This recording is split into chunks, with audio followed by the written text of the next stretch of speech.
Xin chào các bạn, hôm nay mình sẽ test âm thanh của cái dàn soundbar HW Q60T, một cái trong những dòng soundbar của Samsung. Đầu tiên thì mình sẽ giới thiệu sơ lược về cái soundbar này cho các bạn tham khảo nha. Thì cái mặt trước và cái mặt trên của cái soundbar thì nó được bọc bởi một cái lưới thép không gỉ màu đen nè. Ở phía bên tay phải nó có một cái màn hình nhỏ để hiển thị nha các bạn.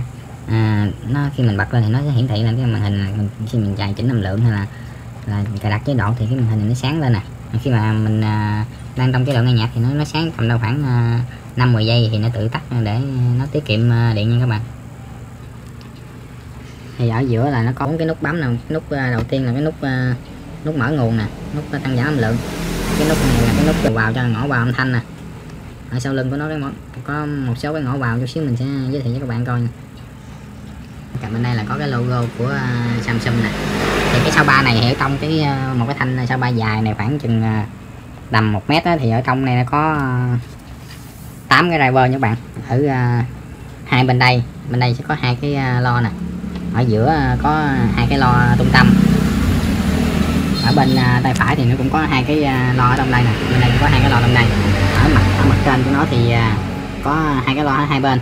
Bên đây một cái và bên đầu bên kia một cái nữa. Thì tổng cộng ở trong cái thanh này là sẽ có 8 cái driver nha các bạn, để thể hiện cho âm thanh 5.1. thì ở mặt để mình coi cái mặt sau lưng của nó nha các bạn. Này thì ở sau lưng của nó là có mấy cái cổng kết nối nè. Ở bên cái hốc bên đây thì nó có một cái cổng cắm nguồn vào nè, một cái cổng USB nè để nghe nhạc trên USB được nè. Thì ở bên cái hốc bên đây thì nó có 2 cái cổng HDMI nè, một cái HDMI thường nè, một cái HDMI ARC để kết nối với tivi nè. ARC thì nó thể truyền tín hiệu âm thanh được luôn. Một cái quang này các bạn, optical. Nó chỉ có bao nhiêu cổng kết nối thôi. Bên đây là cái tem của Samsung nè, cái model của nó. Thì cái phần soundbar thì nó có bao nhiêu đó thôi. Còn một cái cục sub rồi nè, cái là cục sub không dây nha các bạn. Thì cái cục sub này cái khá là to, bề ngang nó gần 1 gang tay nè, bề cao nó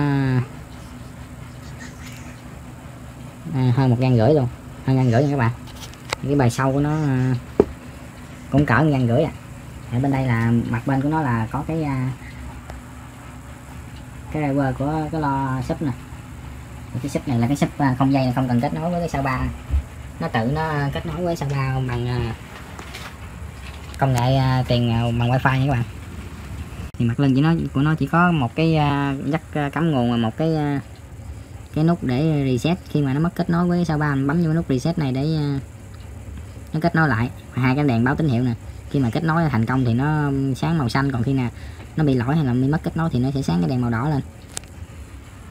Ở trên đây là cái lỗ thông hơi.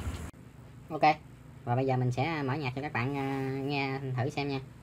Thì bây giờ mình sẽ kết nối nhạc qua Bluetooth và chỉnh ở chế độ tiêu chuẩn là chế độ standard nha các bạn. Thì mình sẽ mở một bài nhạc qua Bluetooth ở mức âm lượng 50% cho các bạn, test cho các bạn coi nha.